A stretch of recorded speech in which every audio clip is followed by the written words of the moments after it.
18 siddhis or 18 powers a human could possibly attain. Results are always fulfilled. Objects are fulfilled, results are fulfilled because he or she is pure. What we understand, eligibility connects to our Dharma, and this doesn't necessarily mean and doesn't at all refer to our color, our gender, our religion of choice, or any other demographic. It has to do with our inner potential and inner propensities, the inner Dharma that we are born with or born for. Work towards that goal, the work itself turns into a prayer in a form, and he showers on the devotees all that they pray for.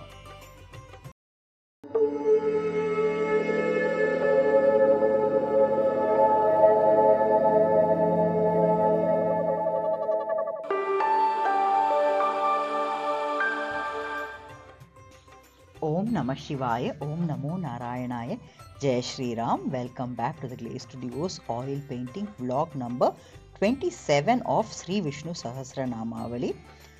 This painting follows the principle of calligram or micrography to paint the 1000 names of Sri Vishnu.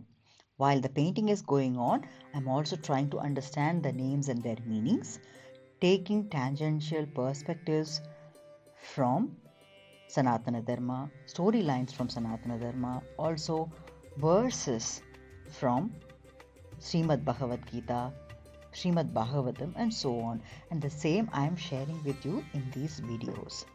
We have already covered names up to 250 in the previous videos, and today's video covers 251 through 260 names and their meanings. And along with that, today we are going to see the 18 siddhis or 18 powers a human could possibly attain. Before we get on to today's video, a couple of points. The names that we cover in each video are 10 basically. However, they are thoroughly interconnected to what we have discussed before. So it's always highly helpful when you have looked at the previous videos, and especially in this particular case, we have discussed siddhis in one of our previous videos, vlog number 18, where we talked about Ashta Angas of Yoga or 8 parts of yoga and the resultant Ashta Siddhis or the 8 siddhis or powers that could be attainable through the 8 Angas or parts of yoga. Please do check that out and come back to this, because the 18 siddhis that we will talk about, they are actually partly covered already in this video. So today's video also will have a background of work in progress of Sri Hayagriva Arul, which is the horse face form of Sri Vishnu, the Guru of all the Gurus. So let him support us get through the siddhis today. With that, let's move on to the names and their meanings first. 251st name is Om Sukaye Namaha. This refers to pure or being pure.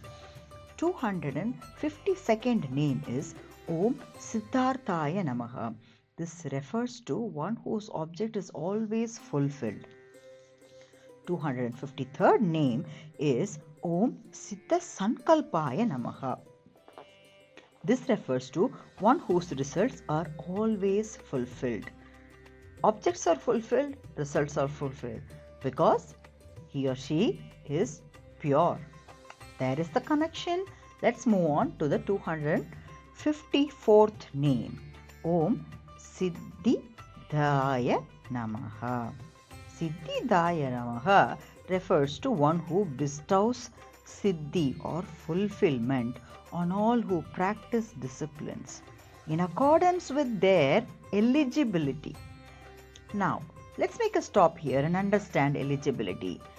We have touched upon eligibility in great detail in the previous videos.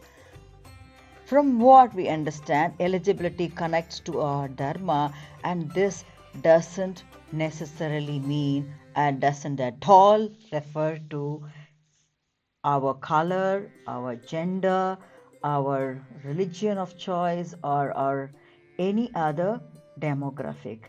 It has to do with our inner potential and inner propensities, the inner dharma that we are born with or born for. So this being the eligibility, when we are practicing that discipline that we are, destined to, in a way, highly personally engaged to, in a way, then we are in the path of attaining the siddhis or fulfillments. Moving on to the 255th name, Om Siddhi Sadhanaya Namaha. This refers to one who brings fulfillment to the works that deserve the same. So fulfillment is attained for, or is rendered for, rendered to the works that deserve it. Which are the works that will deserve it? Which are the actions that will deserve all this? The actions that are in the propensity of our own dharma, or our own inner potential, inner propensity, our natural gunas. We have discussed gunas are also the triggers that show what we personally prefer to do, what we feel contented doing all the time, isn't it?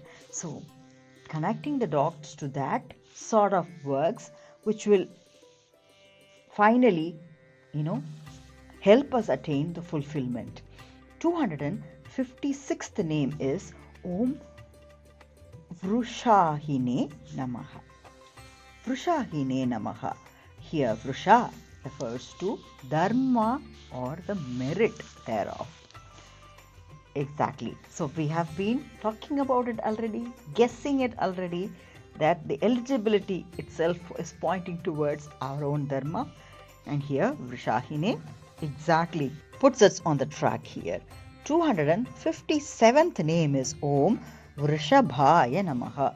Vrisha we know now, referring to the merit or dharma, one who showers on the devotees all that they pray for. The word pray is used. The word eligibility was used and it was pointing to dharma. And the word pray is also used here again. If we connect the dots to what we have understood so far, the work itself will turn in the form of a prayer. It's not necessarily sitting down and praying. So the work that is of divine nature, because it's coming from our inner nature, inner interest, inner wish to perform that or work towards that goal, the work itself turns into a prayer in a form, and he showers on the devotees all that they pray for. 258th name is Om Vishnave Namaha. This means one who pervades everything. 259th name is Om Vrusha Parvane Namaha. Vrusha, we know. What is Parva? Parva here points to the steps. Vrusha Parvane Namaha refers to one who has given as steps or parvas the observances of nature of dharma to those who want to attain the supreme state.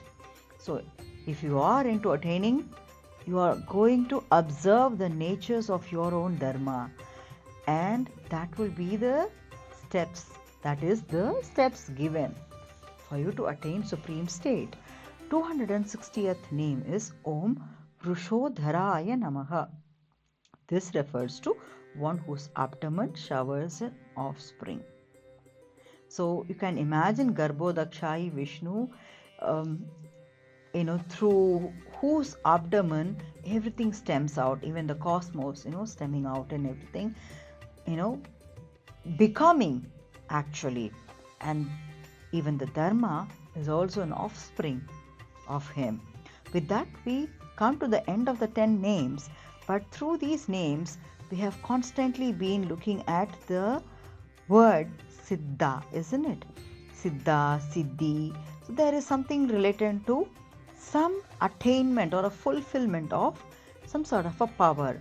And the powers we have touched upon through the Ashta Angas of Yoga, 8 parts of Yoga in our 18th vlog before.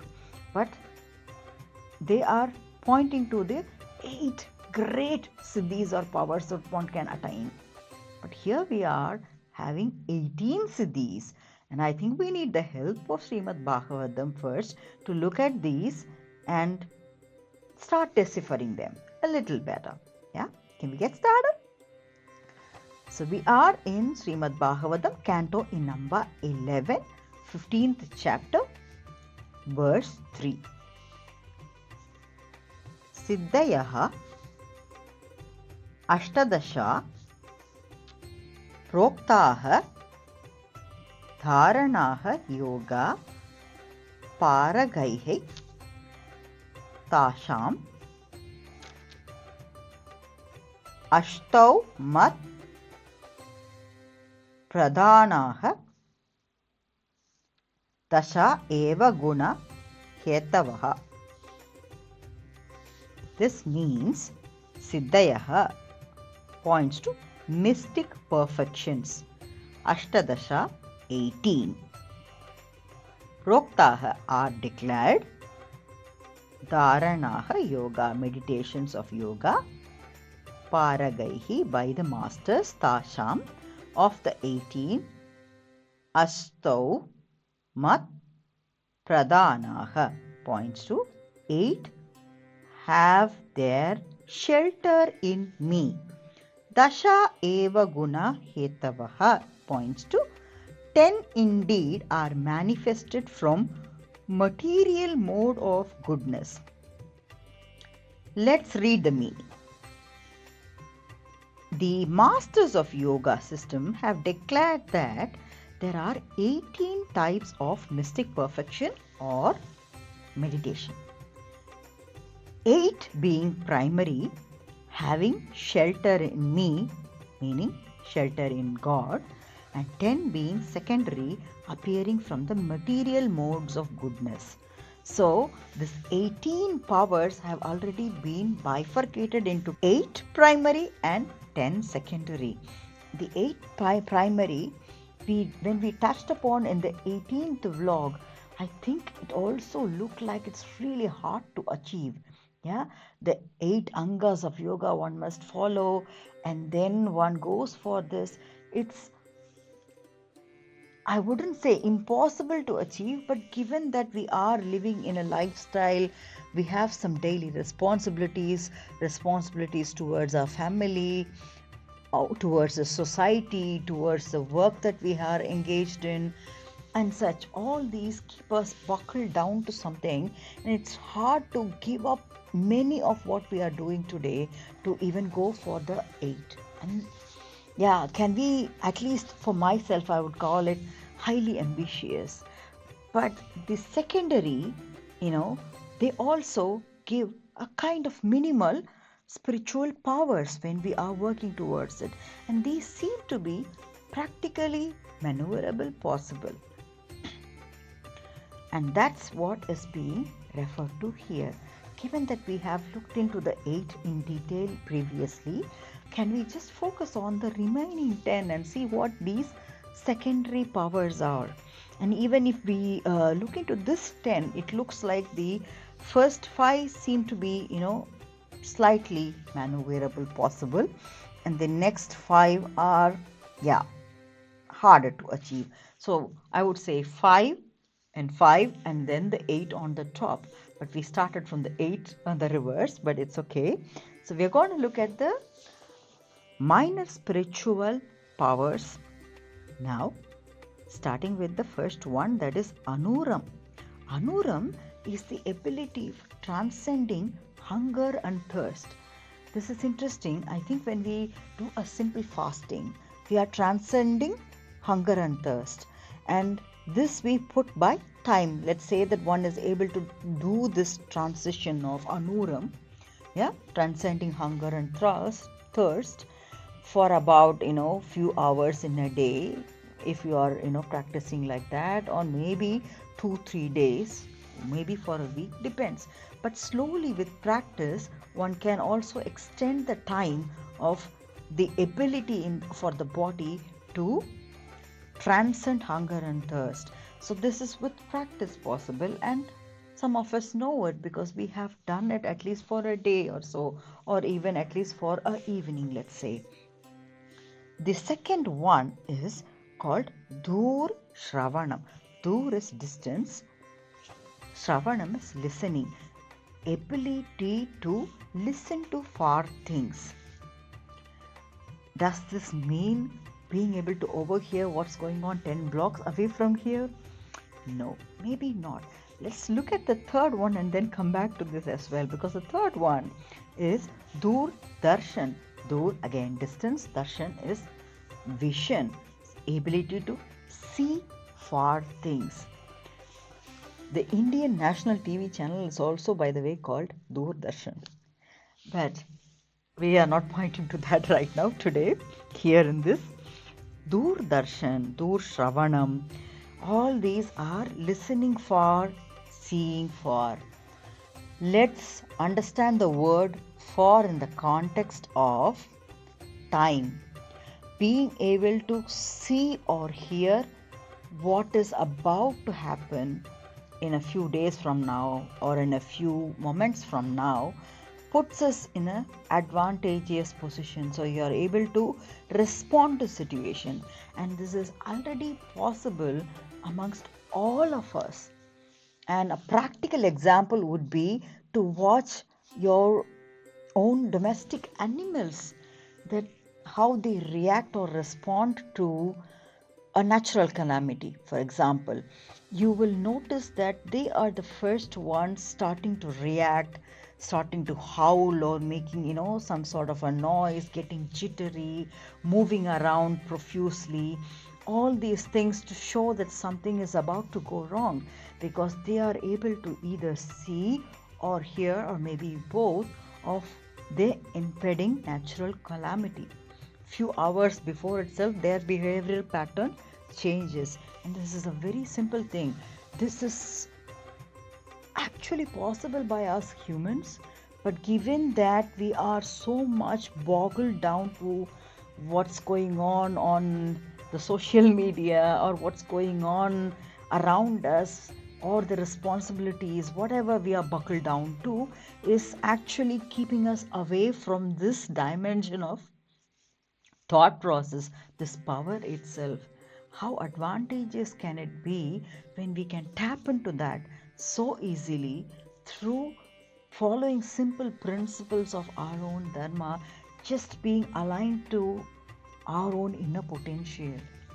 Let's move on to the fourth power, that is Manovegam. Manovegam. Mano refers to the mind, Vegam refers to speed. This is going anywhere instantly in terms of the mind. Again, connecting the dots to the other 2-3 features that we have looked at. It's possible for you to just imagine what's going to happen coming up, or what's happening there, intuitively being able to guess things. Yeah, that is Manovegam. Fifth is Kama Roop. Kam Roop is pointing to the ability of changing the form that we are in, person to animal to plant and such, transcending that. Now it's getting slightly difficult, isn't it? So when you have these features,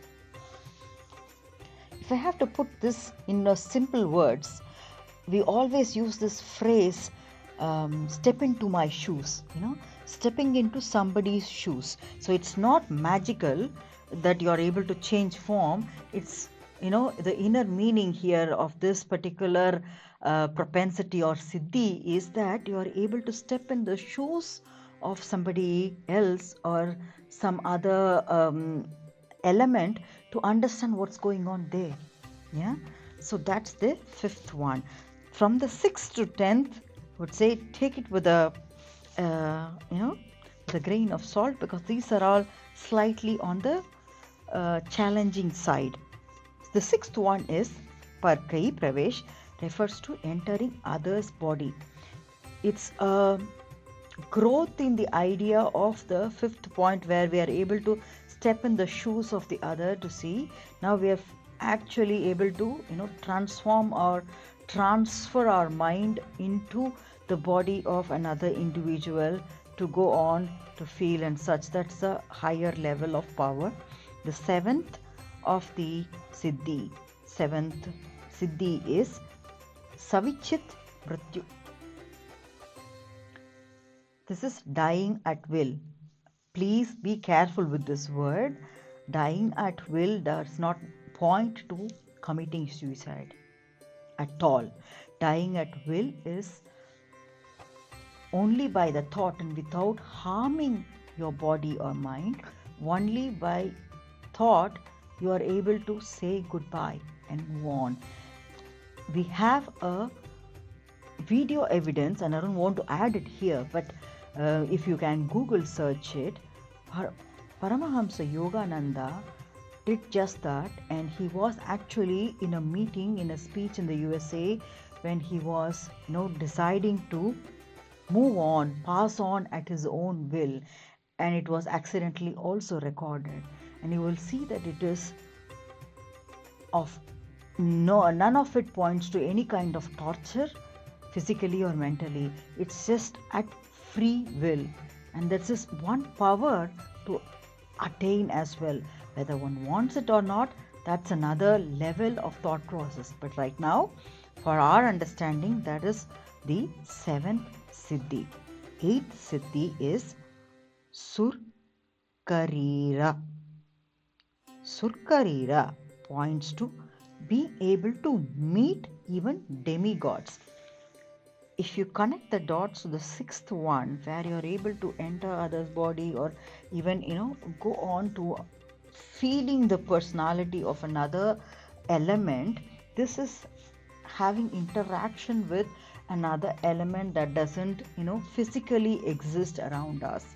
So being able to meet demigods. The ninth one is Sankalpa. Naturally, Sankalpa points to being able to attain your desires. Number 10, get the desires fulfilled rather. Number 10 is Aparatihat, and that is able to go anywhere without any hindrance. That is when the soul is actually able to travel physically without any hindrance. The speed, time, distance, all these dimensions dissolve. So with each and every point of these 10 siddhis, you can see that time, distance, all these dimensions are getting dissolved layer by layer, and that is the way you are attaining the siddhis. We are now bound by all these things, but the more we are working towards all these things, these dimensions actually open up or give way for us to move higher in the realm. With all this said, like I mentioned, these are siddhis, powers that can be attained. It is achievable by humans provided they follow their own dharma, the inner potential, religiously every day, that is consistently. What if somebody misuses the power? I think this is also something we have touched upon, but I want to conclude with that, just so we know that these features are powers coming with responsibility. Once the power is attained, we are responsible to handle it in a way that is amicable, isn't it? So that's so important. The moment we are misusing or abusing these powers, what happens? If we connect the dots to our previous blog number 25, we talked about destruction, dissolution, and the manifestation of power of Shiva or the Rudra, who is in a way a manifestation that makes sure that negativity and positivity are always in the balance, and each time that gets out of the balance, it's also meeting its own destiny, getting dissolved in a way. So the moment we are misusing or abusing a power that we might have, yes, we are also putting ourselves in a path to destruction, unfortunately. With that understanding, I will make a move towards the next vlog. Until we meet next time, definitely please do share your comments. What do you think of all these siddhis? What are your personal propensities? What do you feel about them and such? Do share all your thoughts. And until we meet next time, stay blessed, stay happy, stay healthy, and stay motivated. Thank you. Bye-bye.